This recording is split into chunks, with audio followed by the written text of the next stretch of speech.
Hello বন্ধুরা, কেমন আছো সবাই? আশা করি সবাই ভালো আছে। তোমাদের ভালোবাসাতে আমরাও অনেক ভালো আছি। তো বন্ধুরা, আজকে দুপুরে কি রান্না বান্না করেছি সেটা তোমাদের সঙ্গে শেয়ার করবো। তো চলো। তো এখানে আছে গরম গরম ভাত, আর এর মধ্যে কিন্তু পেঁপে সিদ্ধও দিয়ে দিয়েছি। তো আমি কিন্তু ভাতের মধ্যেই পেঁপে সিদ্ধটা দিয়ে দিই, কারণ এক্সট্রা করে আর ঝামেলাটা করতেও হয় না। আর ভাতের মধ্যে যে কোনো মানে সিদ্ধ দিলে না তার একটা মানে স্বাদটা হয় আলাদা। তো এই দেখো, এখানে পেঁপে সিদ্ধটা দিয়ে দিয়েছি। আর পেঁপে সিদ্ধটা কিন্তু এখন করে রেগুলারই খাচ্ছি, ঠিক আছে? তো ডাক্তার বলেছে পেঁপে সিদ্ধটা রেগুলার খাও, তো যার জন্য প্রত্যেক দিনই পেঁপে সিদ্ধ দিয়ে দিচ্ছি আর সবাইকেই দিচ্ছি। তো এই হচ্ছে ভাত আর পেঁপে সিদ্ধ। এই কি রান্না হয়েছে ভাবছো? না গো, ভাত আর পেঁপে সিদ্ধ দিয়ে কি আর একদম খাওয়া যায়? তবে হ্যাঁ, আলু সিদ্ধ হলে কিন্তু আমি শুধু ভাত আর আলু সিদ্ধ দিয়েই খেয়ে নিতে পারি। তো যাই হোক, আজকে কি রান্না করেছি সেটা বলি, তার সঙ্গে সঙ্গে ভাতটাও বেড়ে নিই। অনেক বেলা হয়ে গেছে, শরীরটা ভালো লাগছে না, বুঝেছো? তো ওই জন্য আজকে ঝটপট রান্না করেছি। আর এই যে ছেলেকে খেতে দিচ্ছি, আর এর সঙ্গে কি করেছি সেটা তোমাদেরকে দেখিয়ে দিচ্ছি। চলো দেখানো যায়। আমিও করেছি বলো। হ্যাঁ, আর গরমটা সত্যি কিন্তু আবারও বাড়ছে। তো এই দেখো, একদম অন্য ধরনের আর অন্য লেভেলের একটা চিকেন রেসিপি করেছি। আর এই রেসিপিটা যদি তোমরা জানতে চাও, তোমরা কিন্তু টুকুপাপি ব্লগ ওখানে গিয়ে ফলো করে আসতে পারো, আর এই রেসিপি কিন্তু ওখানে পেয়ে যাবে। আর এই চিকেনটা কিন্তু একদম অন্য ধরনের করেছি। নর্মাল যেমন চিকেন আমরা করি ঠিক তেমন না, এটা পুরো একদম অন্য ধরনের। তো তোমরা ওখানে দেখে আসতে পারো। তো এই হচ্ছে আজকে দুপুরের মেনু। তো জবরদস্ত মেনু, একদম খারাপ না। মাছ, চিকেন, একটু ডিম হলেই যে কোনো একরকম। আর অনেকেই বলে দিদি তোমরা এক তরকারি ভাত খাও কেন, এক তরকারি খেতে নেই, এক তরকারি এই সেই, অনেকেই কিন্তু কমেন্ট বক্সে বলে। তবে একটা কথা বলি, দেখো, এক তরকারি ভাতই আমার ভালো লাগে। আমি না অনেক রকমের জিনিস দিয়ে খেতে পারি না, ভালো লাগে না। একটা তরকারি হলো একটু মাছের ঝোল বা ডিমের মানে কি বলে ডিমের তরকারি বা মাংস, ব্যাস একটাই হলে হবে, অত রকমের। আর সাথে হয়তো কোনোদিন একটু পেঁপে সিদ্ধ, উচ্ছে সিদ্ধ এরকম করে নিই। বেশিরভাগ এক তরকারি আমরা খাই। যাই হোক, এইখানে কর্তামশাইকেও খেতে দিয়ে দিলাম। বাবু খা। গরম? হ্যাঁ গরম। মা বললাম না, আজকে অনেকটা বেলা হয়ে গেছে বন্ধুরা, অনেক বেলা হয়ে গেছে। মানে ঘড়িতেই প্রায় 1:30 বাজতে যায়। কি বলবো, অনেক কাজ করেছি আজকে, অনেক কাচাকুচিও করেছি। আর তার উপরন্ত তোমাদের দাদা আমাকে একটু হেল্প করতে পারেনি, কেন জানো? একটা দুর্ঘটনা ঘটে গেছে, সেটাও তোমাদের সঙ্গে শেয়ার করবো। মিথ্যে কথা বলবো না, কারণ তোমাদেরকে না বললে না আমারও ভালো লাগে না। কারণ অনেকেই আছে এমন বন্ধু, তারা কিন্তু আমার সুখের দুঃখের এত সাথী হয়ে গেছে, তারা সব সময় কিন্তু আমার খোঁজ খবর নেয়। তো বলছি কি হয়েছে, একটা কথা তার আগে বলে নিই। যদি বাচ্চারা পড়ে যায় না, আমরা তখন বলি এই বাবার এই বাবুটা পড়ে গেছে, বলি তো। আর বড়রা পড়ে গেলে কিন্তু সেই সময় হাসি পায়। এটা কার কার হয় জানি না, এটা কিন্তু হয়। দেখবে বড় পড়ে গেলে হাসি পায়, বাচ্চা পড়ে গেলে কান্না পায়। সেরকম তাই হয়েছে, তোমাদের দাদা কালকে মানে আমাদের বাথরুমের ওখানে পড়ে গেছে। তো পড়ে যাওয়ার ফলে এবার আমিও ওখানে ছিলাম, স্লিপ খেয়ে এমন করে পড়েছে, আর এমনভাবে পড়ে আছে উঠতেও পারছে না।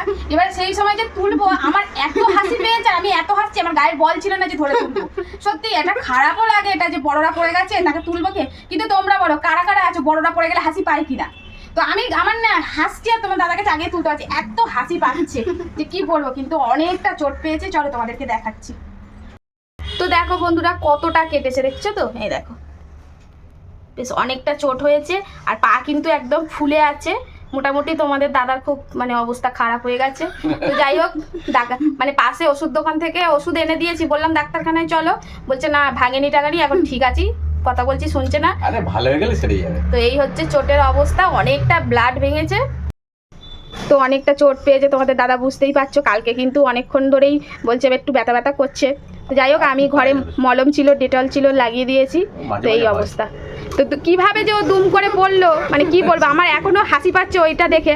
কিন্তু সত্যি বলছি, এটা খারাপ যা কি ভালো জানি না, কিন্তু বড়রা পড়লে হাসি পায়। এটা কার কার হয় এটা কিন্তু কমেন্টে বলো। তো চলো এখন খাই। এখন হচ্ছে পেঁপে সিদ্ধ দিয়ে শুরু করছি।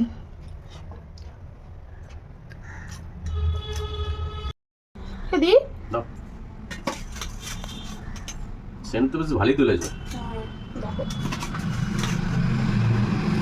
শান্তি একটু আলু দিই।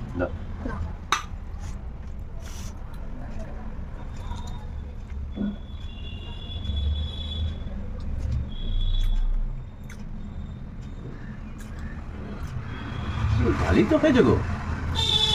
এই গ্রেভিটা আলাদাভাবে পুরো এর স্বাদটাই অন্যরকম। গ্রেভিটা আজকে পুরো চিকেনটা একদম অন্যভাবে করেছে, একদম অন্য রকম ভাবে, বুঝতে পেরেছো? তাই তো দেখছি একেবারে গ্রেভিটা। সত্যি বলছি, আজকের চিকেনটা আমি অন্যভাবে করেছি। আর এর চিকেনের কালারটা বা চিকেনটা দেখেই বোঝা যাচ্ছে কতটা সুস্বাদু হয়েছে। পুরো চেঞ্জ, পুরো এর গ্রেভিটাই আলাদা, পুরো টেস্টটাই সম্পূর্ণ বলছি তো এতদিন ওই ওই- ওই ঝোল বা কষা এই ধরনের খেয়ে খেয়ে না মুখ ফ্যাটা ফ্যাটা হয়ে গেছে। না একেবারে সম্পূর্ণ চেঞ্জ, দারুণ চিকেনটা রান্না সুন্দর করেছে। হয়েছে, খুব ভালো হয়েছে। দাও দাও, বাবার যা রিয়াকশন শুনে তো আমার এক্ষুনি মানে খেতে ইচ্ছা করতে, তাড়াতাড়ি দাও। কালারটা যে দারুণ হয়েছে। দারুণ হয়েছে না?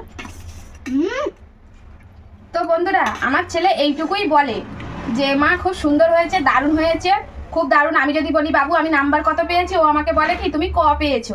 তো এই বাচ্চাটা এইটুকু কথা বলে। তো এর মধ্যে অনেকেই আছে মানে তারা কি মা না নাকি তাদের বাড়ির বাচ্চা কাচ্চা নেই আমি বুঝি না, এইটুকু কথাবার্তা বলে বলে তাতেই আমার ছেলেকে বলছে মানে এমনভাবে কথাবার্তা খুব পাকা, এচড়ে পাকা এই ধরনের মন্তব্য করে না, আমার এত খারাপ লাগে। আচ্ছা তোমাদের বাড়ি কি বাচ্চারা নেই? ওই বাচ্চাটা এত পাকাটাই বা কিসে দেখছো? এইটুকু কথা কি সেই বাচ্চাটা স্বাধীনতা নেই, বলতে পারে না তার মাকে? নাকি ও সোশ্যাল মিডিয়ায় ওর মার সঙ্গে এই দুটো একটা কথা তোমাদের সঙ্গে শেয়ার করি বলে তোমরা এরকম ধরনের কথাবার্তা বলো? সত্যি আমি ভেবে পাই না, তোমরাও তো মা, তোমাদের বাচ্চারা যদি একটু মিষ্টি করে কথা বলে তোমাদের এরকম বলতে মনে এত পাকা কেন? এত এত মানে বেপো ছেলেটা সবসময় পাকা পাকা কথা, এই ধরনের কথাবার্তা সত্যি তোমরা কেমন মা জানি না। তবে হ্যাঁ একটা কথা বলবো, আমার ছেলে বলে না, আমরা যেখানে থাকি না এই এলাকার অনেক মানুষই বলে তোমার ছেলেটা সত্যিই খুব ভালো। একটা বাচ্চা তার চলন বলন তার কথাবার্তার ধরন পাবলিক ওয়াচ করে তারপরে তাকে ভালো বলে।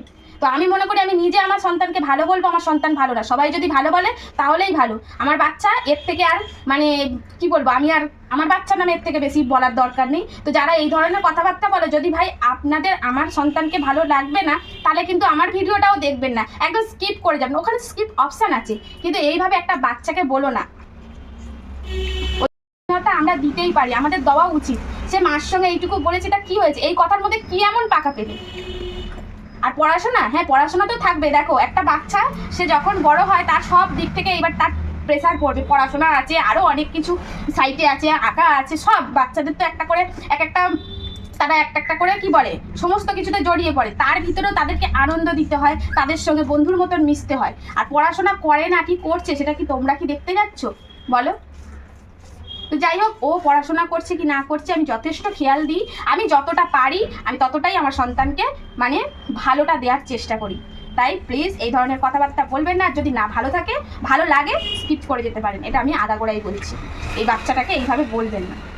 তো এখন বলতে বলতে অনেকটা ভারী কথা বলে ফেললাম বন্ধুরা। তো যাই হোক এখন খেয়ে নিচ্ছি, কারা কারা খেয়েছো আর আজকে কী দিয়ে খেলে সেটাও কিন্তু তোমরাও বলতে ভুলো না। তো যাই হোক এখন আসি, সবাই ভালো থেকো, সুস্থ থেকো, সাবধানে থেকো, আর নিজেদের মেন্টালিটিটাকে যারা এই ধরনের মন্তব্য করছো প্লিজ চেঞ্জ করো। একটা কথাই আছে না, হাম ভালো তো জগৎ ভালো, যদি নিজে যদি ভালো হও সবাইকে দেখবে ভালো ভালো, মানে সবাইকেও তোমাদেরও ভালো লাগবে। আসলে আমরা মানুষটা খারাপ তো ওই জন্য সবাইকেই ভাবি খারাপ। তো এই হচ্ছে আমার কথা, জানি না আমার কথায় কারা কারা মানে দুঃখ পেলে, তো যদি কেউ আমার কথার মধ্যে দুঃখ পেয়ে থাকো প্লিজ ক্ষমা করে দিও।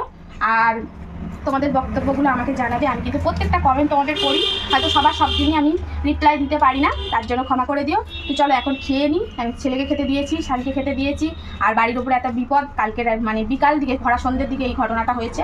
তো যাই হোক সবাই ভালো থেকো, সুস্থ থেকো, আবার বলছি টাটা।